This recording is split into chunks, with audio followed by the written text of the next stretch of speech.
নম্বর 10 নম্বর এবং 11 নম্বর আয়াতের মধ্যে বলছেন والذين هم على صلواتهم يحافظون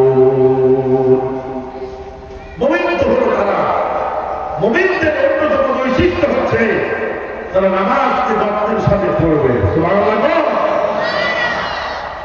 মুমিন তো হলো তারা والذين هم على صلواتهم يحافظون, যারা যত্নের সাথে গুরুত্বের সাথে সালাত আদায় করবে, নামাজ আদায় করবে। আল্লাহ রাব্বুল আলামিন বলেন, কোন মানুষ যখন, কোন মুমিন যখন যত্নের সাথে গুরুত্বের সাথে ইহতিমামের সাথে নামাজ আদায় করবে, উলাইকা হুমুল ওয়ারিসুন, আমি আল্লাহ রাব্বুল আলামিন তাদেরকে জান্নাতের ওয়ারিস বানায়া দেব। সুবহানাল্লাহ। সুবহানাল্লাহ। আওয়াজটা খুব আস্তে হয়েছে। আমি আশা করবো আগ্রহ হবে, যারা নামাজের ব্যাপারে যত্নবান হবে তাদেরকে জান্নাতের ওয়ারিস তিনি বানায়া দিবে। চিল্লা বলেন তিনি কে? আগ্রহ বলতে হবে তিনি কে? এই জান্নাতের ওয়ারিস হতে হলে নামাজ লাগবে কি লাগবে না? সবাই বলবে লাগবে কি লাগবে না? আপনারা বিশ্বাস করেন বা না করেন, আজকের এই মাহফিলের আশপাশে যত মানুষ আছে এর মধ্যে আজকে আমাদের ফজর, জোহর, আসর, মাগরিব এখন এসে আমরা পড়ি নাই, এই পর্যন্ত যত নামাজ দিচ্ছে, আজকে আমরা এই প্যান্ডেল এবং প্যান্ডেলের চতুর্পাশে যারা আছি এদের মধ্যে আমার মনে হয় না 20% নামাজ পড়ে। ঠিক কিনা? কথা বলা ঠিক কিনা? একটু আমি জিজ্ঞাসা করলাম কে কে জান্নাতের ওয়ারিস হতে চায়? সবাই হাত তুলেছে। সবাই আমরা জান্নাতে যেতে চাই, কিন্তু আল্লাহ পাক বলছেন জান্নাতের ওয়ারিস হতে হলে, উত্তরাধিকারী হতে হলে আমাদেরকে সালাতের ব্যাপারে যত্নবান হতে হবে। ঠিক কিনা? দেখেন আমাদের শরীরের ব্যাপারে আমরা কত যত্নবান। একটু জ্বর হলে আমরা ডাক্তারের কাছে যাই, তাই কিনা? কথা বলে না ভাই, আপনার কথা না বলুন তো আলোচনা আসবে না। আমাদের শরীরের ব্যাপারে আমরা যত্নবান কিনা? অসুস্থ হলে কোথায় যান? আরো বলতে হবে ডাক্তারের কাছে যান। সর্দি হলে, জ্বর হলে, একটু কাশি হলে, শরীরটা খারাপ হলে ডাক্তারের কাছে চলে যান। ঠিক কিনা? এরপর ডাক্তার আপনাকে দেখলো, দেখে অনেকগুলো টেস্ট পরীক্ষা দিল, আপনাকে অনেকগুলো পরীক্ষা নিরীক্ষা দিল, দেওয়ার পরে আপনি সবগুলো পরীক্ষা নিরীক্ষা করিয়েছেন। করার পরে ডাক্তারকে যখন রিপোর্ট দেখিয়েছেন, আপনার ভিতরে একটা পেরেশানি চলে এসেছে যে আমার রিপোর্টে জানি না জানি কি এসেছে। ঠিক কিনা? এরকম হয় না? কথা বলতে গেলে হয় কিনা? কি এসেছে রিপোর্টের মধ্যে? ডাক্তার যদি বলে আপনার রিপোর্ট ভালো এসেছে, তখন রোগী বলে আলহামদুলিল্লাহ। আর ডাক্তার যদি বলে আপনার রিপোর্টটা ভালো আসে নাই, আপনার আরো উন্নত চিকিৎসা করতে হবে, ঢাকায় গিয়ে অথবা বাহিরে গিয়ে আপনাকে চিকিৎসা করতে হবে, টেস্ট করতে হবে, তখন মনের ভিতরে একটা টেনশন জন্ম নেয়। ঠিক কিনা? এই শরীরের ব্যাপারে আমরা কতটা যত্নবান। আমাদের সম্পত্তি, যার কাছে 3 ভরি 4 ভরি স্বর্ণ আছে, ঘরের মধ্যে রাখে না। কোথায় রাখে? ব্যাংকের লকারের মধ্যে নিয়ে রাখে। ঠিক কিনা? ঠিক না? ব্যাংকের লকারের মধ্যে নিয়ে রাখে, যাতে করে চোর টাকা স্বর্ণগুলো চুরি করতে না পারে। টাকা নিজের কাছে রাখে না, ব্যাংকে জমা করে রাখে, বিমার মধ্যে রাখে, যাতে করে চোর এবং টাকাতে নিতে না পারে। ঠিক কিনা? আমার ভাইয়েরা, আপনি আপনার শরীরের বিষয়ে যত্নবান, স্বর্ণ গয়নার বিষয়ে যত্নবান, সম্পদের বিষয়ে যত্নবান, সব বিষয়ে আপনি যত্নবান। কিন্তু যে সালাত আদায় করলে, যে নামাজ আদায় করলে, আল্লাহ রাব্বুল আলামিন আমাকে আপনাকে জান্নাতের উত্তরাধিকারী বানিয়ে দিবে, জান্নাতের ওয়ারিস বানিয়ে দিবে।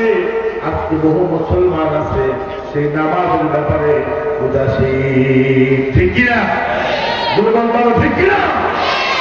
বহু মানুষ আছে মুসলমান দাবি করে, নিজের মুমিন দাবি করে, অথচ নামাজের কাছে দাঁড়াও নাই। এরকম মানুষ মনে হয় আপনাদের এই দক্ষিণ সুল্লুকিয়াতে নাই। আপনাদের আছে না? আছে। আমার ভাইরা, আজকে আমি একটি কনস্ট্রাকটিভ আলোচনা করার চেষ্টা করবো আপনাদের খেদমতে, যে নামাজকে আমরা কেমনে যত্নের সাথে আদায় করবো, নামাজকে কেমনে হেফাজত করবো। কারণ নামাজকে হেফাজত করতে পারলেই আমাদের জন্য চির সুখের জান্নাত যিনি রেডি করে রেখেছেন তিনি কে? আব্দুল বলতাম তিনি কে? আমরা জান্নাতে যেতে চাই, কিন্তু জান্নাতে যাওয়ার জন্য আমরা আমল করি না, ঠিক না? আল্লাহ রাসূল বলেছেন, আল কাইয়্যিসু মান দানা নাফসাহু ওয়া আমিলা লিমা বা'দাল মাউত।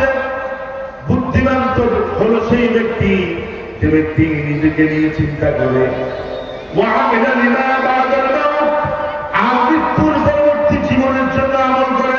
আল্লাহু আকবার। দেখেন কত চমৎকার কথা আমার রাসূল বলেছে, আল কাইয়্যিসু মান দানা নাফসাহু। বুদ্ধিমান, বিবেকবান, জ্ঞানী, ইন্টেলিজেন্ট সেই ব্যক্তি যে নিজেকে কন্ট্রোল করে, নিজেকে নিয়ন্ত্রণ করে, ওয়া আমিলা লিমা বা'দাল মাউত, আর মৃত্যুর পরের জীবনের জন্য আমল করে। সুবহানাল্লাহ। আর বোকা আহমক কোন ব্যক্তি? আল্লাহ রাসূল বলেন, ওয়াল আজিজু মান আতবা'a নাফসাহু হাওয়াহা ওয়া তামান্না 'আলা আল্লাহ। বোকা হলো সেই ব্যক্তি যে ব্যক্তি নিজের মন মতো কাজ করে, কুকর্মটি যেভাবে করে, নিজের খায়সাত যেভাবে করে ঠিক সেভাবে কাজ করে, ওয়া তামান্না 'আলা আল্লাহ, আর আল্লাহ রাব্বুল আলামিনের কাছে বড় কিছু আশা করে। এরকম পাবলিক আমাদের সমাজে আছে কিনা? ভাই জোরে কথা বলতে আছে কিনা? অসংখ্য নামাজ নাই, রোজা নাই, দিন নেই, ইসলাম নেই, কোরআন নেই, হাদিস নাই, নবীজির সুন্নাহ নাই, কিন্তু বুক ফুলায়া বলে আল্লাহ কি আমাকে জাহান্নাম দিবে? অবশ্যই তো আমাদের জান্নাত দিবে। এরকম পাবলিকের অভাব নাই, ঠিক কিনা? আমার সমাজ ভাইরা, সমাজের মুসল্লানি কেন দিনদার ভাইরা, তাহলে জান্নাতের ওয়ারিস হতে হবে, নামাজের বিষয়ে যত্নবান হতে হবে। এই ঘোষণা যিনি দিয়েছেন তিনি কে? ভাই আল্লাহ না তিনি বলেন না তিনি কে? আল্লাহ। এখন আসেন, আমরা আমরা সফলতা মুমিন হতে চাই, আমরা জান্নাতের ওয়ারিস হতে চাই। জান্নাতের ওয়ারিস হতে হলে কিসের প্রতি যত্নবান হতে হবে? নামাজের প্রতি। দেখেন আমাদের সমাজে নামাজীদের কিন্তু অভাব নেই, নামাজীদের মধ্যে কিন্তু আবার বহু রকমের আছে, ঠিক কিনা? দেখবেন কিছু আছে আপনার প্রতিদিন মসজিদে যায়, নামাজ পড়ে, যায় না মুসল্লি। বলেন কি মুসল্লি? সবাই বলে কি মুসল্লি? যায় না মুসল্লি।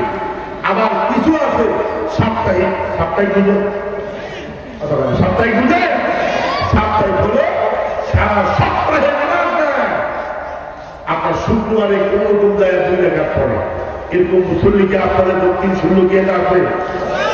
আব্দুল কাদের আছে, আসমানি সব জায়গায় আছে। খতিব সাহেব, ইমাম সাহেব যতই বলুক না কেন সুন্নাত পড়ে যেতে হবে। বহু মানুষ আছে কেয়ার করে না, 2 রাকাত পড়ে কোনখান দিয়ে বের হবে মনে হয় যেন জেলখানা থেকে ছাড়া পাইছে, মানে কতক্ষণ মসজিদ থেকে বের হবে আর মুক্তি পাবে। এরকম কিছু পাবলিক সব জায়গায় আছে, ঠিক কিনা? তাহলে কিছু হলো দৈনিক, কিছু হলো সাপ্তাহিক। আবার কিছু কিছু মুসল্লি দেখবেন ওরা সবে কদরের মসজিদে যায়, এই ছাড়া ওদেরকে মসজিদে ঘুরতে পাওয়া, ঠিক কিনা? আবার কিছু কিছু আছে সবে বরাতেও যায় না, সবে কদরেও যায় না। ওরা হচ্ছে ওই যে 2 ঈদ, ঈদুল ফিতর এবং ঈদুল আযহা, এই 2 বছরে 2 বার তারা নামাজ পড়ে, এই ছাড়া কোনো নামাজ দেয়, ঠিক কিনা? আমি মনে হয় কথাগুলো বানায় বলতেছি, আওয়াজ দেন ঠিক কিনা? দেখেন আল্লাহ তাআলা তাদের ব্যাপারে কি বলছে। আল্লাহ রাব্বুল আলামিন বলছেন, ফাওয়াইলুল লিল মুসাল্লিন আল্লাযীনা হুম ফি আন। আল্লাহ পাক বলছেন, ফাওয়াইলুল লিল মুসাল্লিন আল্লাযীনা হুম আন সালাতিহিম সাহুন। এই গাফিলুন। আল্লাহ পাক বলছে যে ওয়াইল, ওয়াইল মানে হলো দুর্ভোগ, ওয়াইল মানে হলো ধ্বংস, ওয়াইল মানে হলো পরিতাপ, অয়নকারী হচ্ছে আফসোস। আল্লাহ পাক বলছে ওই সকল মুসলিমদের জন্য পরিতাপ, আফসোস, দুর্ভোগ। তারা কারা? আল্লাযীনা যারা হুম আন সালাতিহিম সাহুন, যারা তাদের নামাজের ব্যাপারে গাফেল। অর্থাৎ আজকে পড়ছে তো 15 দিন পরে নাই, আজকে পড়ছে তো 1 মাস পরে নাই, আজকে পড়ছে তো 1 কিছুর খবর নেই। আল্লাহ রাসূল বলেছেন, আল্লাহ তাআলা বলেছেন এদের জন্য হচ্ছে দুর্ভোগ। এই সমস্ত মুসল্লিদের নামাজের ব্যাপারে সন্দেহ আছে, ঠিক কিনা? আব্দুল বলতাম ঠিক কিনা? আমার ভাইরা আসুন, নামাজ আমাদেরকে জান্নাতের মেহমান বানাবে, নামাজ আমাদেরকে জান্নাতের উত্তরসূরি বানাবে। সে নামাজটাকে যদি পরিবার থেকে যদি আমরা প্রতিষ্ঠা করতে পারি, নামাজ কায়েম করতে পারি সমাজের মধ্যে, রাষ্ট্রের মধ্যে, এই রাষ্ট্রের মধ্যে কোনো অন্যায় অপরাধ থাকবে না, ঠিক কিনা? আচ্ছা বলতো আমাদের দেশে চুরি আছে কিনা? না সবাই কয় না। চুরি আছে কিনা? ডাকাতি মনে হয় নাই? দুর্নীতি, চাঁদাবাজি, টেন্ডারবাজি, অর্থাৎ এমন কোন অপরাধ নাই যেটা আমার দেশের মানুষ করে না, করতে জানে না। সব অপরাধ করে। আল্লাহ পাক বলছে, আল্লাহ রাব্বুল আলামিন বলছেন ইন্নাস সালাতা তানহা আনিল ফাহশাই ওয়াল মুনকার। বান্দা নামাজ যদি সঠিকভাবে পড়তে পারো, নামাজ যদি ইহতিমামের সাথে সুন্দরভাবে গুরুত্বের সাথে তুমি পড়তে পারো, আমি আল্লাহ রাব্বুল আলামিন দুনিয়ার যাবতীয় মন্দ কাজ, অশ্লীল কাজ থেকে, গুনাহ থেকে আমি আল্লাহ রাব্বুল আলামিন তোমাকে ফিরিয়ে রাখবো। আপনাদের সুবহানাল্লাহ আওয়াজ শুনে আমার মনে হচ্ছে যে আপনারা মনে হয় 3 দিন ধরে কিছু খান না, 3 দিন কিছু খান না। শক্তি জায়গার মধ্যে এখন যদি বলে যে অমুক নেতার পিছনে স্লোগান দেয়, অমুক বাবা স্লোগান দিয়ে সব পাঠিয়ে দেবে, ঠিক না? আমার নেতার চরিত্র ফুলের মতো পবিত্র, নামাজ পড়ে না একত্র, গামছা টানে পাওয়া শক্ত। এরকম নেতার পিছনে স্লোগান দিতে হলে পড়া লাগে না, ভিতরে বলেন অটোমেটিক জোর স্লোগান দেয়। আপনার সিল মাহফিলে, কোরআনের মাহফিলে, ওয়াজ মাহফিলে আসলে আওয়াজ নাই। আমার ভাইরা বলেন তো, নামাজ মানুষ অশ্লীল কাজ থেকে ফিরাই কি ফিরাই না? আব্দুল বলতাম ফিরাই কি ফিরাই না? এখন বলবো হুজুর আমরা বহু মানুষকে দেখি নামাজ পড়ে আমার অন্যের জমির আইনও কাটে। এরকম পাবলিক আমাদের এই দক্ষিণ সুরক্ষিতে মনে হয় না। নামাজ পড়ে মানুষকে গালিও দেয়, আছে কিনা? নামাজ পড়ে সুদের কারবারের সাথে জড়িত, ঠিক কিনা? এক ছাত্রা বললাম ছাত্রা এত সুন্দর সুন্দর জামা গায়ে দেয়, আপনার তো কোনো ইনকাম নেই, টাকা পাবো ও বাকি যা কিছু টাকা ছিল ওই টাকাগুলো গ্রামের ব্যবসার উপরে লাগাই দিচ্ছি। এখন প্রতি মাসে যা আসে ওগুলো দিয়ে চলি, আর প্রতিদিন আল্লাহ বিল্লাহ করবো।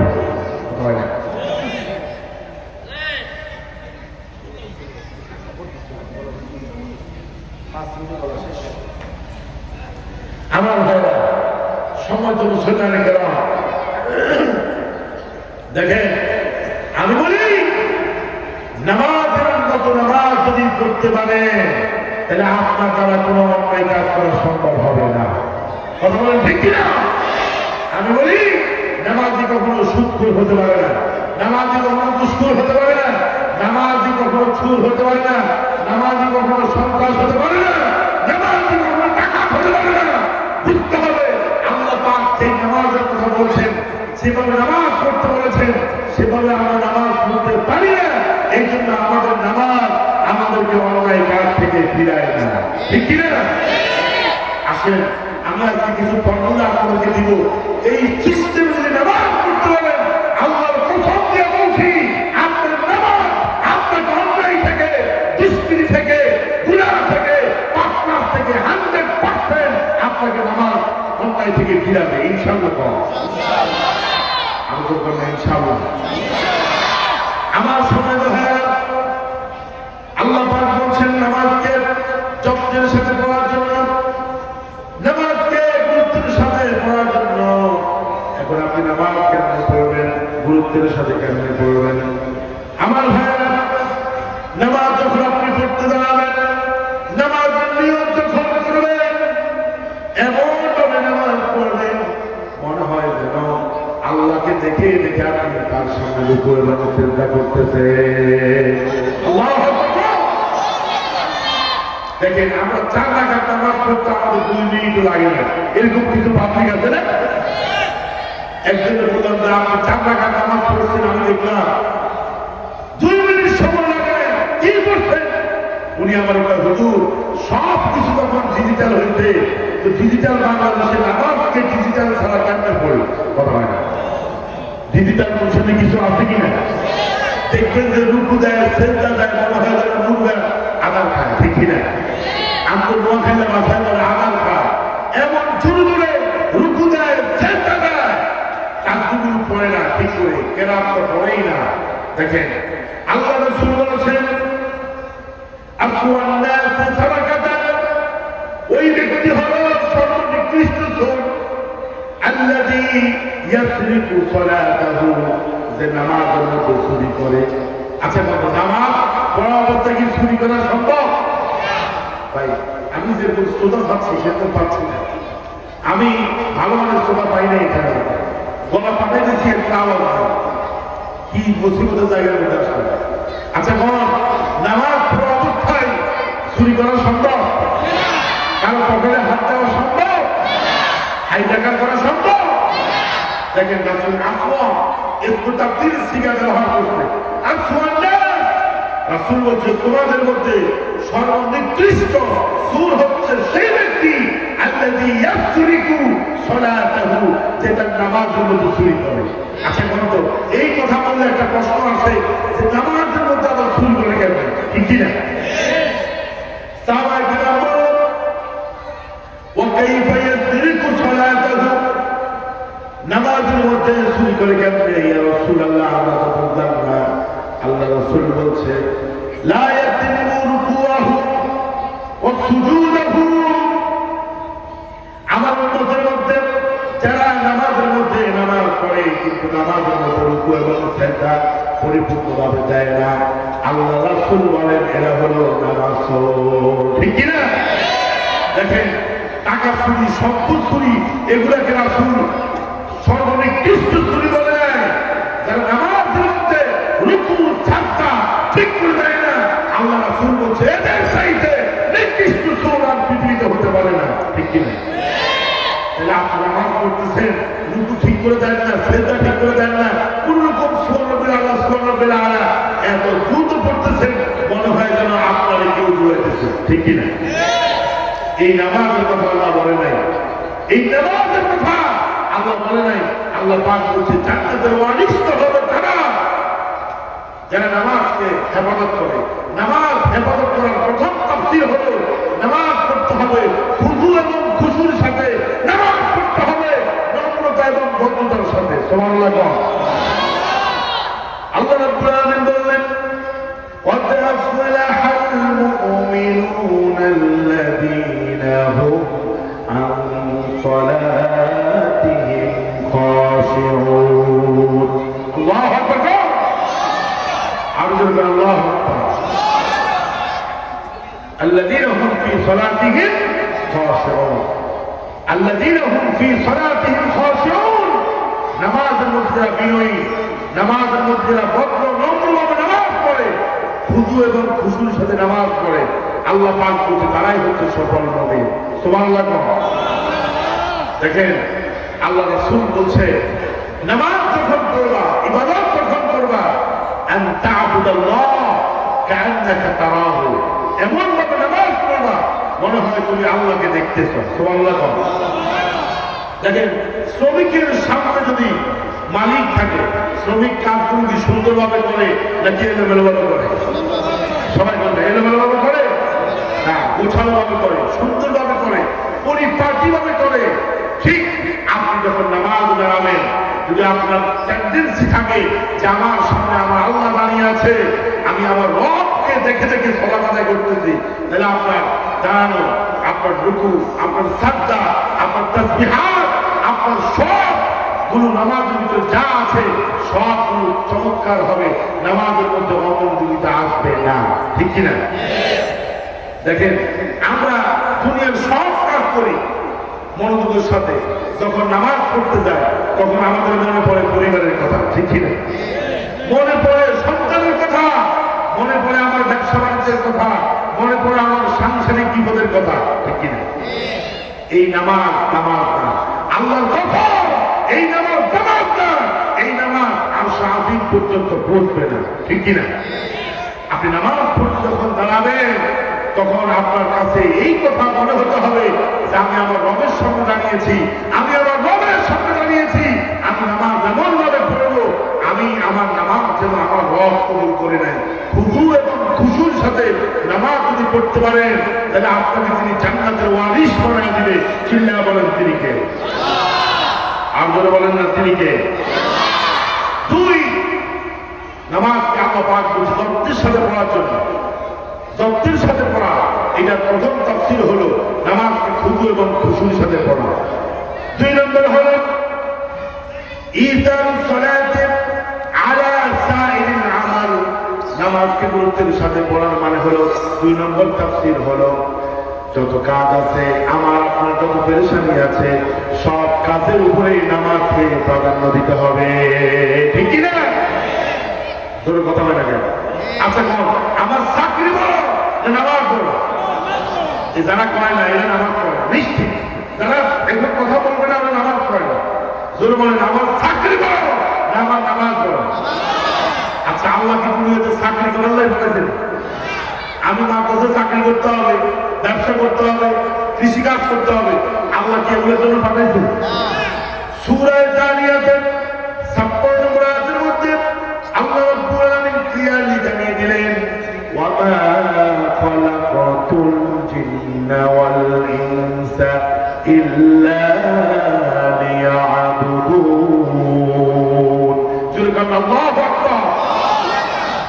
ওয়া মা খালাকাতুল জিন্না ওয়াল ইনসা, আল্লাহ পাক বলেন আমি মানুষ এবং জিনকে সৃষ্টি করি নাই, ইল্লা ইস্তিসনা দিয়ে আল্লাহ বলতেছেন তবে হ্যাঁ সৃষ্টি করেছি একমাত্র একটা উদ্দেশ্য নিয়ে, ইল্লা লিয়াবুদুন, যাতে করে বান্দারা আমার গোলামি করতে পারে, আমার সামনে মাথা নত করতে পারে, আমার সামনে ইবাদত করতে পারে, আমার সামনে মাথাটাকে নত করতে পারে। সুবহানাল্লাহ।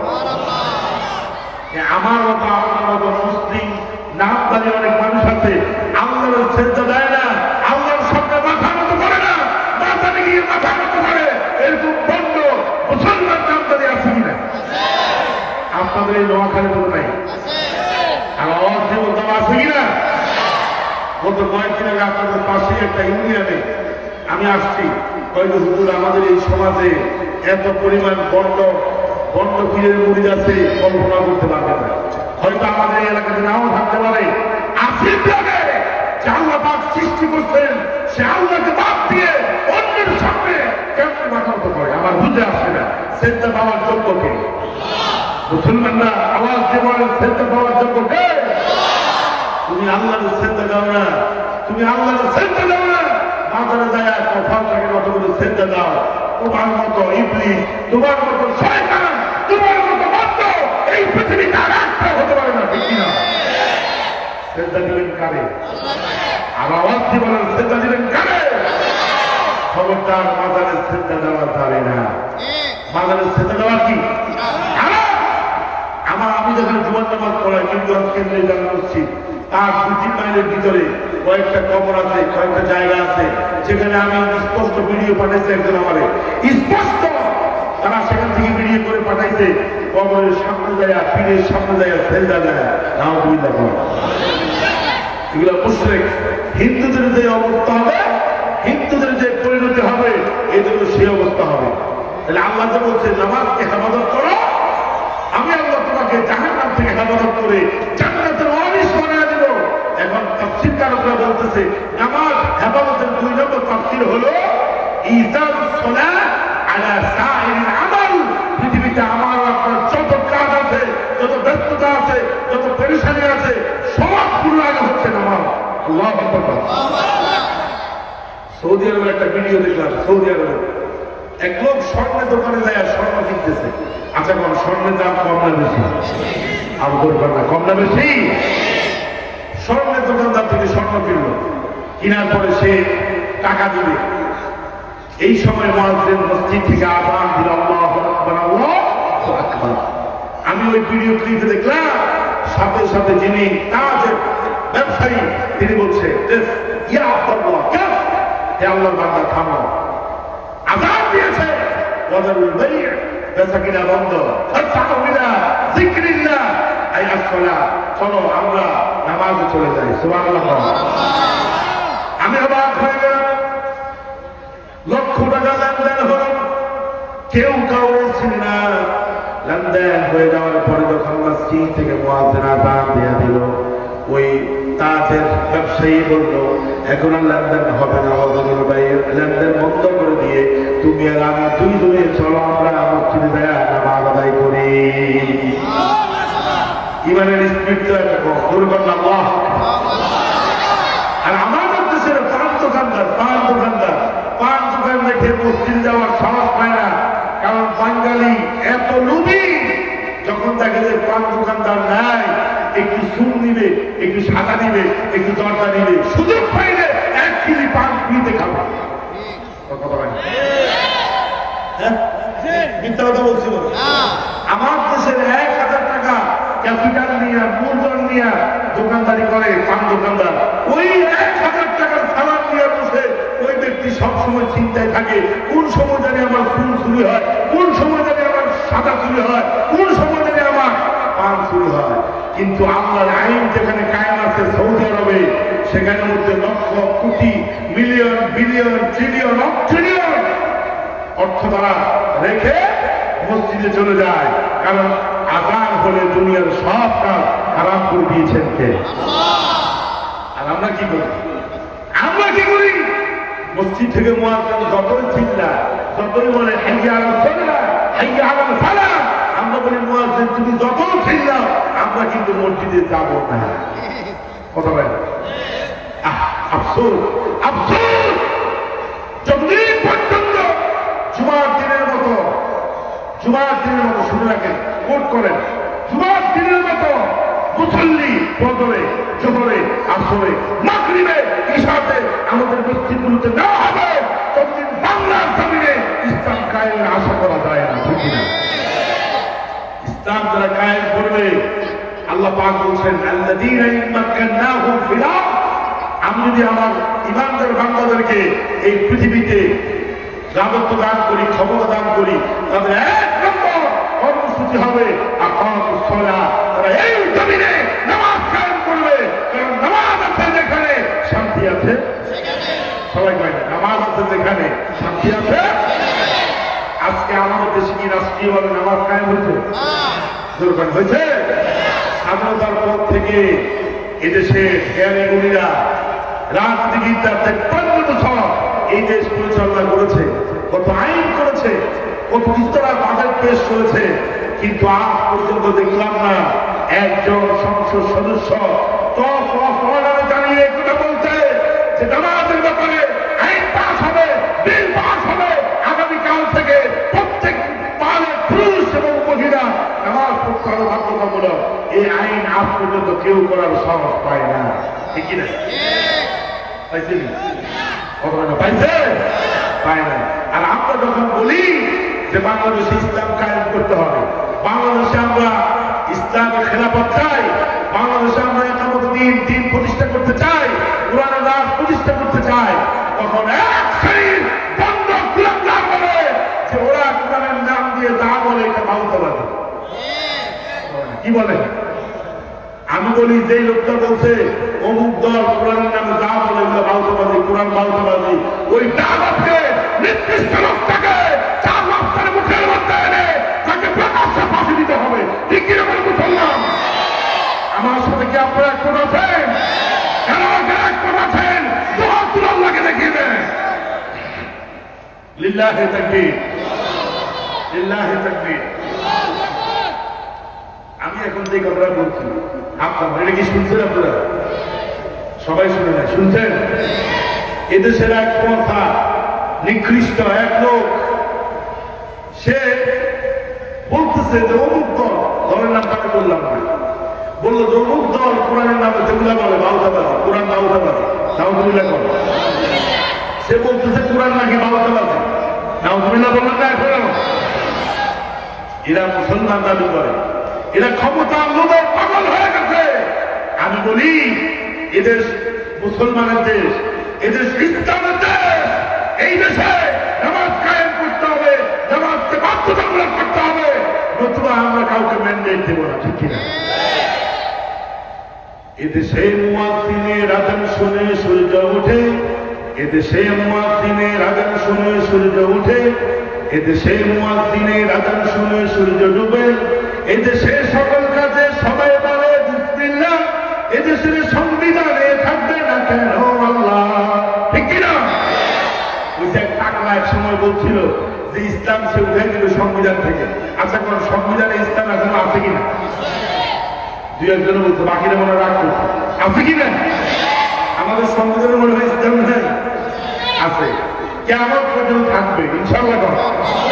কেউ যদি বলে যে সংবিধান থেকে ইসলামটাকে উঠাই দিবে, আমি বলি সংবিধান থেকে ইসলাম উঠানো যাবে না, ইসলাম নিষিদ্ধ করা যাবে না, বরং সময়ের বিবর্তনে কারণ আবর্তনে তোমরা নিষিদ্ধ হয়ে যাবে, ঠিক কিনা? কথা বলেন ঠিক কিনা? আমার ভাইয়া, নামাজ যদি জমিনে প্রতিষ্ঠিত হলো, তাহলে আমি তো বলি যে চুরি, ডাকাত, বদমাশি, খুন খারাপি কমে যেত, ঠিক কিনা? এই যার কয়েকদিন পরে, 13-14 দিন পরে, 12 দিন পরে রোজা আসতেছে, কি আসতেছে? সবাই কথা বলে কি আসতেছে? আচ্ছা, সত্য করে একটা কথা বলে, রমজানের চুরি, ডাকাতি, জেনা, ব্যভিচার, খুন খারাপি কম হয় না বেশি হয়?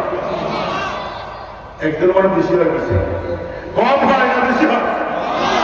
এক পুলিশ অফিসার আমরা বলতেছি, হুজুর আল্লাহর কসম আমি নামাজ পড়ি, আমি ভালো পথে চলার চেষ্টা করি, ঘুষ খাই না, রমজানে আমাদেরকে বেশি ডিউটি করতে হয় না, রমজানে নাকের মধ্যে তেল দিয়ে ঘুমায় কেন? যেটা চুরি করে সুরের সর্দার, ওটাও মাথার মধ্যে টুপি দিয়ে গায়ের মধ্যে পাঞ্জাবি লাগায়, ওটাও সবার আগে মসজিদে, কথা বলে ওটাও সবার আগে ইফতারে যায়। সুরের সর্দার যদি মসজিদে নামাজ পড়তে যায়, ইফতারের মধ্যে যায়, টুপি লাগায়, পাঞ্জাবি লাগায় যায়, ও চুরি করে ঢুকে, কথা বলে। দেখেন, আমি আপনাদেরকে বলি, নামাজের শান্তি, রমজানে নামাজ বেশি, শান্তিও রমজানে নামাজও বেশি, রিজিকও বেশি। যিনি রিজিক দেন তিনি কে?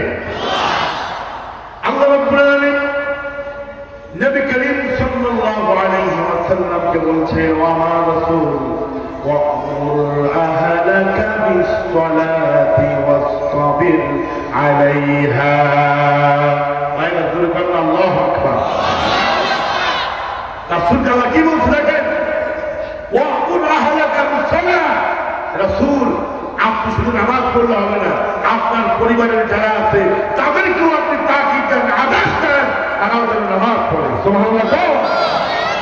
ওয়াসতাবির আলাইহা, ওয়াসতাবির আলাইহা, আপনি নিজেও নামাজের উপরে অবিচল থাকেন। সুবহানাল্লাহ। নাহনু নারযুকুক, রাসূল আমি আপনাকে রিজিক দেব। দেখেন, রমজানে নামাজ বেশি, রিজিক মনে হয় কম। আল্লাহু আকবার বলেন ভাই। আহা, বুঝতেন না? রমজানে নামাজ বেশি, শান্তিও আন্দোলন করেন, শান্তিও। দেখবেন যে হত্যাকাণ্ড নাই, চুরি নাই, ডাকাতি নাই, ঘুষও নাই, ঘুষ খুঁড়ে ঘুষ নেয় না। আমার এক আত্মীয় বলতেছে, ও আমি এক ঘুষখোর অফিসারের কাছে গেলাম ঘুষ নিয়ে। অফিসার তো আমার রাগে তেলের রাগ হয়ে গেছে। ও তুমি জানো না এখন রোজা ফেলতেছে, এখন কি তুমি কি জানো না এখন তো রোজা? আমি রোজা রাখছি, তুমি কি এখন কিসের হাতিয়ে আনছো, কিসের আমার কথা হয় না। আমার ওই আত্মীয় আমি অবাক হয়ে গেছি, কয় লোকটা ঘুষ ছাড়া ফাইল এই টেবিল থেকে ওই টেবিল দেয় না, কিন্তু রমজান আসার পরে সার এখন মাথার মধ্যে লাল টুপি লাগাইছে, গায়ের মধ্যে সুন্দর সুন্দর, কতক্ষণ পরে পরে আতর রাখে, আর তসবি দিয়ে সুবহানাল্লাহ সুবহানাল্লাহ, যেই হাতে তসবি করি ওই হাতে আমি কিন্তু রমজানের ঘুষ নেই না, ঠিক না? রমজানের নামাজ বেশি, ইবাদত বেশি, শান্তি বেশি, চোর টাকা খুনি বদমাশ সব ভালো হয়ে যায়, ঈদের ঘুষখোর ভালো হয়, ঠিক কিনা? রমজানের মতো যদি আমরা 5 ওয়াক্ত নামাজ মসজিদে যায় পড়তাম, রমজানের মতো যদি আমরা নামাজ ইহতিরাম করতাম, আল্লাহর কসম রমজানের পুরো সমাজ শান্ত, সব জায়গার মধ্যে শান্তির সুবাতাস, মানুষের দরজা খুলে যায়। খুলে ঘুমাতাম, ঠিক কিনা? এখন আমাদের দেশে সম্পদ বেশি, চোর এই জন্য ক্ষমতা কেউ ছাড়তে চায় না, কথা বলে না। প্রয়োজনে আরো 2-3 লাখ মারো, এরপরে আমি ক্ষমতায় থাকবো, ঠিক কিনা? আপা কি কর, আপা করে আরো মারো, আরো মারো। আপা কয় প্রয়োজনের ক্ষমতা থাকবো 41 সাল পর্যন্ত, থাকতে পারছে? হক কথা যারা বলবেন এরা বোকা সাহেব থাকতে পারছে? আচ্ছা, 5টা জিনিস আল্লাহ জানে, এই 5টা জিনিস আল্লাহ জানে, কেউ জানে না। কার ক্ষমতা কতদিন টিকবে জানে কে? যারা বলে 21 সাল 42 সাল ওরা মনে হয় যেন গায়েব জানে, কথা বলে। আল্লাহ 41 সাল 42 সাল কোনো দরকার নাই, 24 সালেই খতম, কথা বলতে হবে, ঠিক কিনা? রাজত্বের মালিক কে? ক্ষমতা দেয় কে? تبارك الذي بيده الملك تبارك الذي بيده الملك وهو على كل شيء قدير আমার ভাইরা পবিত্র শুদ্ধ পবিত্র তিনি বিয়াদিহিল মুলক, যার হাতে ক্ষমতা তিনি কে? আর ওরা বলতো জনগণের হাতে নাকি ক্ষমতা, ক্ষমতা কার হাতে? ইদা আরাদা শাইআন আন ইয়াকুলা লাহু কুন ফায়াকুন ফাসুবহানাল্লাযী বিয়াদিহি মালাকুতু কুল্লি শাইইন ওয়া ইলাইহি তুরজাউন। এই আয়াতগুলো দালালত করে বোঝায় যে ক্ষমতার একক সত্য মালিক যিনি, তিনি কে? তোমরা কও ক্ষমতার মালিক তোমরা, ক্ষমতার মালিক জনগণ। এজন্য আল্লাহ সঠিক সময়ে সঠিক জবাব দিয়েছে, ঠিক কিনা? আমার ভাইয়েরা, এই জমিনে নামাজ প্রতিষ্ঠিত হলে অন্যায় থাকবে না, ঠিক কিনা? কর অপরাধ থাকবে না, যেটা প্রমাণ হচ্ছে রমজান মাস, কথা বল না কেন? আমি কোনো ফাউল কথা বলি না, দলিল দিয়া বলতেছি, বা দলিল কথা বলতেছি। সুতরাং নামাজ, আল্লাহ বলছে নামাজের হেফাজত করো, আমি আল্লাহ তোমার হেফাজত করবো, সুবহানাল্লাহ কর। আমি আল্লাহ তোমার জান্নাতের ওয়ালি বানাবো। আমরা বললাম যে আল্লাহ নামাজের হেফাজত কি? আল্লাহ বলছে সব কাজের উপরে নামাজ, বলেন সব কাজের উপরে কি? নামাজকে বলো না কাজ আছে, কাজকে বলো আমার নামাজ আছে। নামাজকে বলো না কাজ আছে, কাজকে বলো আমার নামাজ আছে, ঠিক কিনা? আপনি কৃষিকাজ করতেছেন, আজাদ দিছে, আপনার কৃষিকাজ বড় নাকি আল্লাহর নামাজ বড়? দরকার না কি? অনেকে আছে চাকরি করে, চাকরি করে নামাজ পড়তে পারে না। অনেকে আছে খাবার করে নামাজ পড়তে পারে না। আমাদের মা বোনরা সারাদিন রান্না বান্না করি, সংসারে কাজ করি, ইয়াল্লাহ নামাজ উঠতে পারি না, কথা বলে না। আহা, বাপ পাবেন না, বাপ পাবেন না, তারা খাবেন কার কাছে? আল্লাহ রাব্বুল আলামিন বলেন সব কাজের উপরে নামাজ। জুমার একটা দৃষ্টান্ত দিয়ে আল্লাহ পাক বলছেন, জুমার দিন বলেন ইয়া আইয়ুহাল্লাযীনা আমানু ইযা নুদিয়া লিস-সালাতি মিন ইয়াউমিল জুমআতি ফাসআউ ইলা যিকরিল্লাহ। আল্লাহু আকবার। জুমার দিনের একটা উদাহরণ দিলেন আল্লাহ পাক। জুমার দিন স্পেশালি যখন আযান হবে, নুদিয়া লিস-সালাত, তোমাদেরকে নামাজের দিকে তাকা হবে। ফাসআউ, সাআ ইয়াসআ, সাই করা, সাই করা। যারা হজ করতে গেছেন সাই করছেন কিনা? আজিব ব্যাপার, হজের মধ্যে সাই আছে কিনা? সাই এক হচ্ছে রমল, রমল মানে হলো হেলে দুলে হাঁটা। আর সাই মানে কি? সাই সাই মানে কি? হাঁটা না, একটু দৌড়ানো।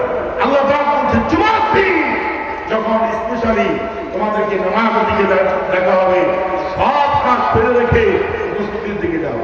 এটা শুধুমাত্র কোন কোন মুফাসসির বলেছেন এটা শুধুমাত্র জুমার দিনের জন্য না, বরং মুখাসসাসুন লিকুল্লি ইয়াউমিন, প্রত্যেক দিন প্রত্যেক নামাজের জন্য এটা খাস। আল্লাহু আকবার।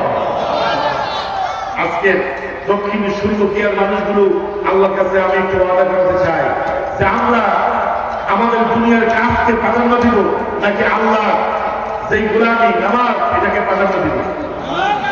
কারা কারা কাজের চাইতে, চাকরি চাইতে, পরিশ্রমের চাইতে, সংসারের চাইতে, ছেলেদের চাইতে নামাজকে প্রাধান্য দিবেন, তাদের দুহাত দেখতে চাই। লিল্লাহে তাকবীর, লিল্লাহে তাকবীর। ওয়াদা কিন্তু আল্লাহর সাথে করছেন, আশরাফির সাথে না। ওয়াদা কার সাথে? কার সাথে? ইন্নাল্লাহা লা ইউখলিফুল মিআদ। আল্লাহ ওয়াদা ভঙ্গ করে না, আর আমরা ওয়াদা ভঙ্গ করব না। ঠিক কি না? ইনশাআল্লাহ আজ থেকে সিদ্ধান্ত নেন, আমার সব কাজের চাইতে আমি নামাজকে প্রায়োরিটি দিব, প্রাধান্য দিব। তাহলে আপনাকে যিনি জান্নাতের ওয়ারিশ বানায় দিবে, চিন্তা এখন সবাই মিলে বলেন তিনি কে? জান্নাতের ওয়ারিশ হতে হলে চাকরিকে প্রাধান্য দিবেন না নামাজকে? ব্যবসাকে না নামাজকে? গত কয়েকদিন আগে সৌদি আরবের এক ছেলে আমার ফোন দিল ইমুতে, বললো যে সাহেব আপনার কাছে জানতে চাই, আমি যেখানে আসছি আমার কফিল আমাকে নামাজ পড়তে দেয় না, বলছে যে তোমার যেই টাইম ওই ডিউটির টাইমে তুমি নামাজ পড়তে পারবা না, আমার জন্য কি চাকরিটা জায়েজ হবে কিনা? আমি বলছি এই চাকরি করা হারাম। বলেন এই চাকরি করা কি? না সবাই বলবেন এই চাকরি করা কি? যে চাকরি, যে কাজ, যে পেশা, যে বেতন আমাকে নামাজ পড়তে বাধা দিবে, আল্লাহ কসম করে বলি সেই চাকরি আমার জন্য করা হারাম। ঠিক কিনা? প্রয়োজনে ভিক্ষা করে খাবো, পাঁচ দোকান দিয়ে খাবো, এরপরেও এই চাকরি আমরা করবো না। ঠিক কিনা? আপনারা শুনেছেন গত 2-3 বছর আগে বাংলাদেশের একটা ব্রাঞ্চ, পাঞ্জাবের ব্রাঞ্চ, আওয়াম কোম্পানির পাঞ্জাবি বাংলাদেশের সেরা। ঠিক কিনা?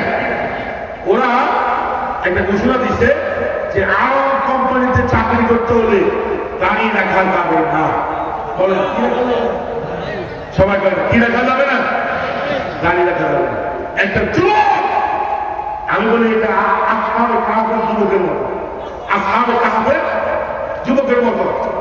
যখন বাদশা বলছে সবাই মূর্তি পূজা করতে আসবো, তখন আসহাবে কাহাফের ওই 7 জন যুবকের মধ্যে থেকে একজন দাঁড়িয়ে গেল, দাঁড়িয়ে গেল, দাঁড়িয়ে বললো যে আমি মূর্তি পূজা করবো না, যাই একটা গাছের নিচে বসছে। কিছুক্ষণ পরে আরেকজন যুবক মসজিদ থেকে উঠে গেছে, আমিও মূর্তি পূজা করবো না। সুবহানাল্লাহ। এভাবে যাইতে যাইতে মসজিদ থেকে 7 জন উঠে গেছে। তখন ক্ষমতার মধ্যে বাদশা তাকিয়ে আনো, কিনা কিনা জাহানের বাদশা তাকিয়ে আনো।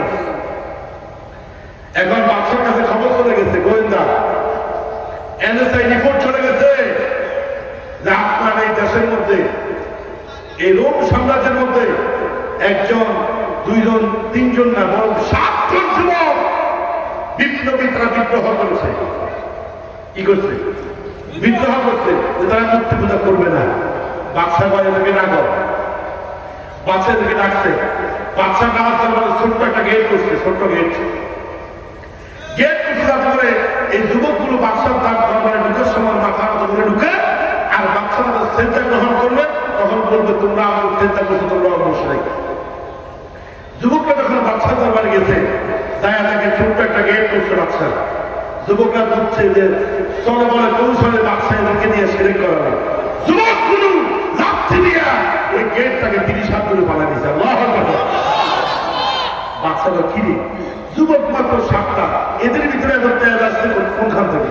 আল্লাহ কয় ওয়ারাবাতনা ফি কুলুবিহিম, ওই 7 জন যুবকের কলবের মধ্যে, অন্তরের মধ্যে আমি আল্লাহ ইমানের একটা শক্তি তেজ দিয়েছি। তারা 7 জন ঠিক, কিন্তু তারা ওই বাদশাকে ভয় করে নাই। সুবহানাল্লাহ।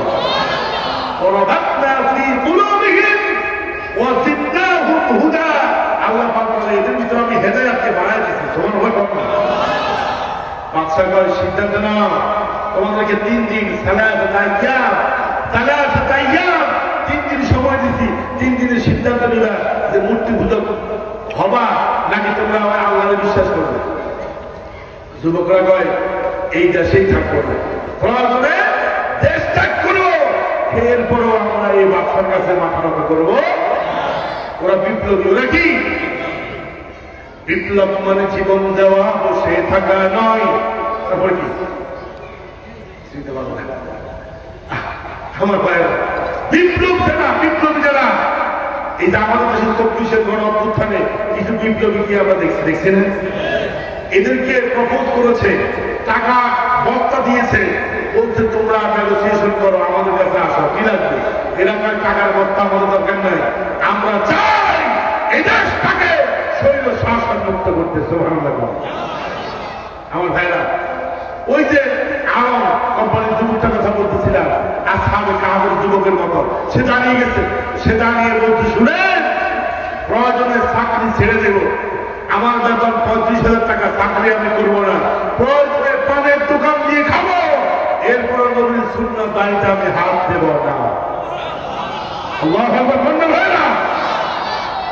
এটার নাম ঈমান। বলেন এটার নাম কি? আমি ওই যুবকের বলছি প্রয়োজনে চাকরি ছেড়ে দাও, কিন্তু নামাজকে বাদ দেওয়া যাবে।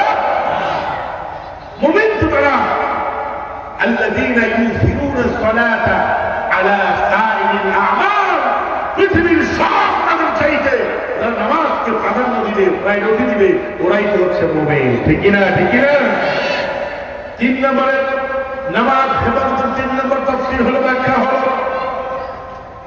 আল্লাহ ইয়াতরুকা সালাতা, নামাজকে তরক না করা। আপনার যত গুরুত্বপূর্ণ কাজ থাকুক, নামাজকে কখনো তরক করা যাবে না। ঠিক কিনা? কথা বলবেন না? ঠিক কিনা? আল্লাহ রাসূল বলেছেন মান তারাকা সালাতান মুতাআম্মিদান ফাকাদ কাফার। কত বড় কথা, কত বড় ধমক! আল্লাহ রাসূল বলেছেন সাল্লাল্লাহু আলাইহি ওয়াসাল্লাম, যে ব্যক্তি নামাজ তরক করলো, নামাজ ছেড়ে দিল, সে যেন আল্লাহর সাথে কুফরি করলো। ঠিক কিনা? মান আকামা সালাহ ফাকাদ আকামা দ্বীন। রাসূল আরো বলেছেন যে নামাজ কায়েম করলো, নামাজ প্রতিষ্ঠা করলো, সে যেন আল্লাহর দ্বীন প্রতিষ্ঠা করলো। সুবহানাল্লাহ। বল না। আজকের এই আলোচনা শোনার পরে যারা নামাজ ছাড়বে, আমি বুঝবো যে তাদের ঈমানের মধ্যে দুর্বলতা আছে। ঠিক কিনা? আজকের পরে নামাজ ছাড়া যাবে না। আজকে তাফসীর শোনার পরে নামাজ ছাড়ার প্রশ্নই আসবে না। ঠিক কিনা? কর। রাসূল কি বলছে? কত মারাত্মক কথা বলছে, যে নামাজ ইচ্ছে করে, মুতাআম্মিদান ইচ্ছে করে ছেড়ে দিবে, রাসূল বলছে ফাকাদ কাফারা, সে কুফরি করলো। দেখেন আজকে কত মানুষ আছে নামাজ ছেড়ে দিচ্ছে। আচ্ছা কর, ইবলিস কয়টা সেজদা দেয় নাই? আল্লাহ যখন বলছে যে আদমকে সেজদা দেয়, যদিও আদমকে সেজদা দেওয়ার উদ্দেশ্য না, এটা ছিল আল্লাহর আদেশ। আমল আর আমল বিরুজুম, মূলত সেজদা দিবে কাকে? আর কথা বলে কারে? আল্লাহকে। কিন্তু আল্লাহ বলছে উসজুদু লিআদম, আদমকে তোমরা সবাই সেজদা করো।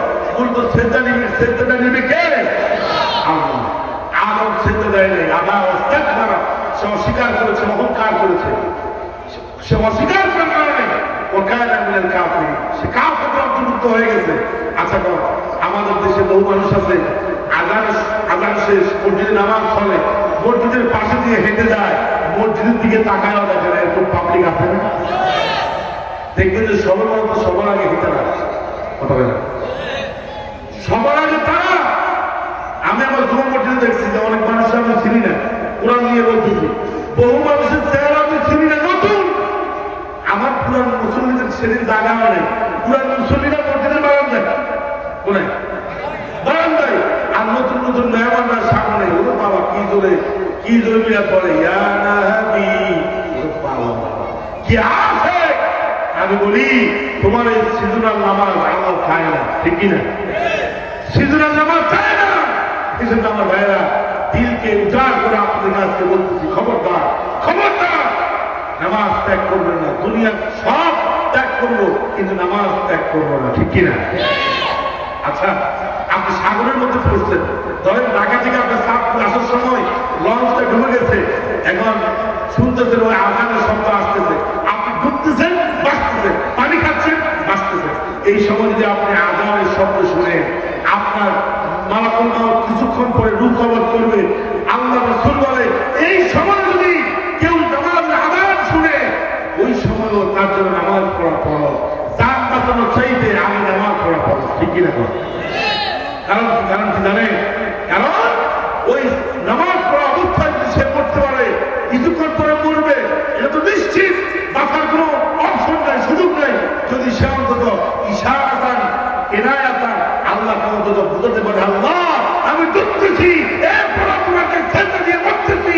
আল্লাহ পাক বলবে, আমার গোলাম তো আমার সেজদা দিয়ে বলেছে, আমার গোলামি করে বলেছে, যা আমার বান্দাকে মাফ করে দিলাম, জান্নাতের সার্টিফিকেট দেখে দে। সুবহানাল্লাহ। দেখেন আমাদের মধ্যে কত সুস্থ মানুষ আছে, নামাজ পড়ে না। আল্লাহ রাসূল একজন সাহাবী ইবনে মাকতুম রাদিয়াল্লাহু তাআলা আনহু চোখে দেখে না, নবীজির কাছে আসলো, এসে বলল, ইয়া রাসূলুল্লাহ, ইয়া হাবিবাল্লাহ,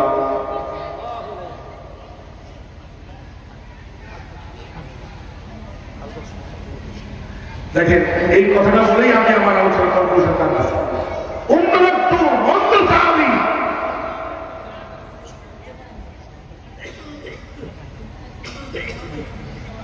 উম্মে মাকতুম অন্ধ সাহাবী আল্লাহ নবীর কাছে আসলো, এসে বলল, ইয়া রাসূলুল্লাহ, ইয়া হাবিবাল্লাহ, নবীজি আমি অন্ধ সাহাবী, আপনার অন্ধ সাহাবী উম্মে মাকতুম রাদিয়াল্লাহু তাআলা, আমি আমার একজন সাহাবী, চোখে দেখি না, মসজিদে নববী থেকে যখন আযান হয় আমার ঘর পর্যন্ত আযানের শব্দটা শোনা যায়, কিন্তু নামাজের সময় জামাতে আমি আসতে পারি না, কারণ আমাকে মসজিদে আনার মতো কাউকে আমি পাই না।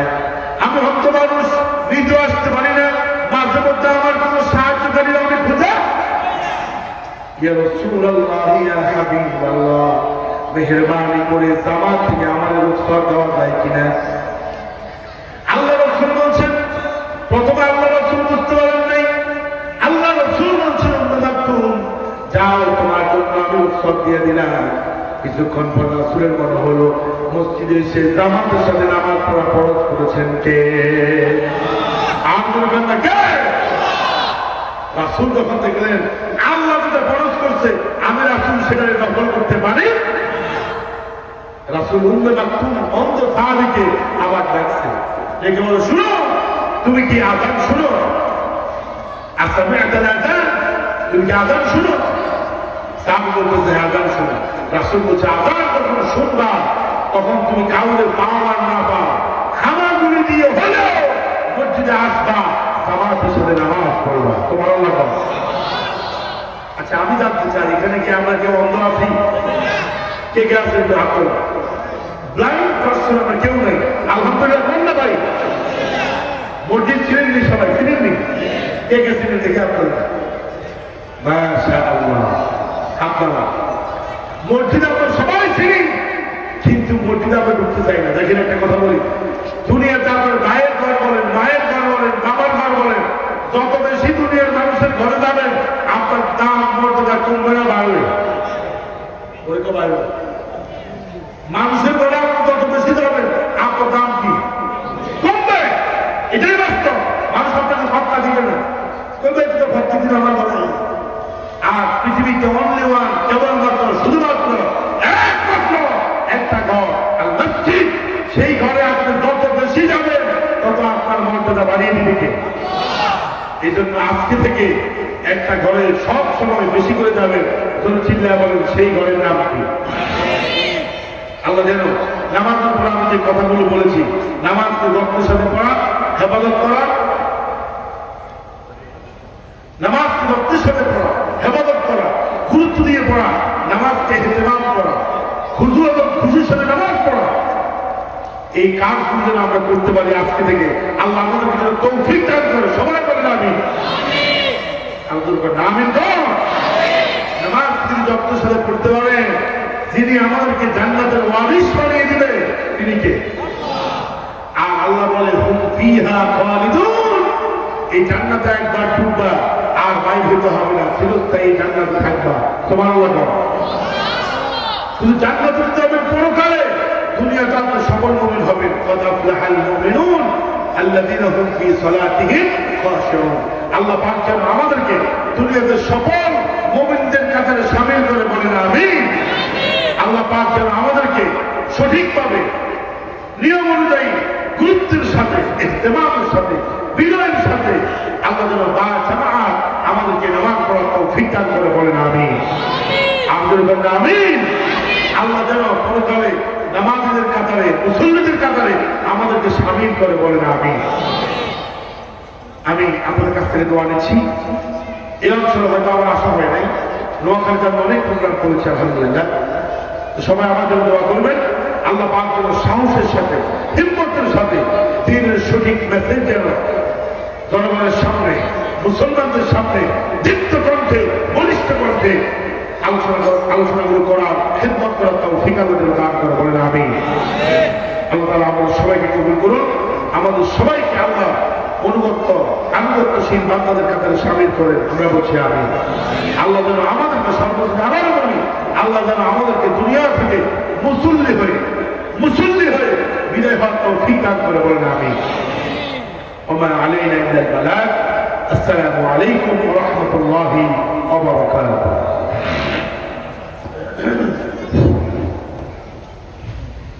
ধন্যবাদ হযরত মাওলানা।